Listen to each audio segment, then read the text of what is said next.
Dime! ¿Quién eres? ¿Y qué estás haciendo aquí? Sandali. Nananaginip ba ako ng Espanyola? Pero bakit? Paano? Ano ginagawa ko dito? Madre escucha! Madre escucha, ven aquí! Miss, no Espanyol. Despacito. Ha? Ano po ba nangyayari? Joke time ba to? Pinaprank mo ba ako? Huwag kang lalapit, lalo na't hindi ko naiintindihan ang winuwika. Madre escucha! Madre escucha! Ayúdame!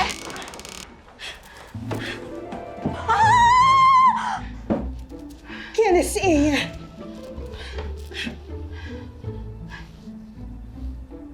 No lo sé, madre.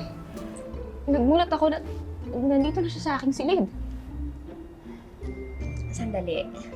Kahit naman po ako, hindi ko alam kung paano ako napunta dito. Asan po ba ako?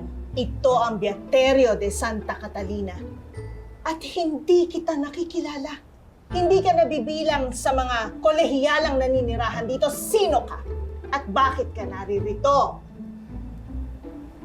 Madre, hindi kaya isa siyang natrona? Malalaman natin. Aray, sandali lang po. Ano po ba akala niyo sa akin? Magnanakaw? Hoy, grabe ka naman sa akin.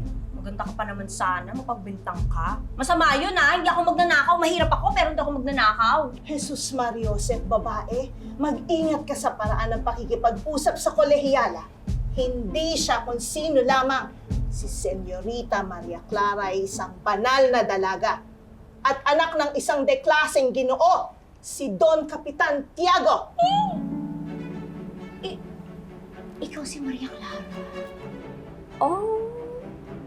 Tapos, tatay mo si Kapitan Tiago. Ang galing! Noli yarn.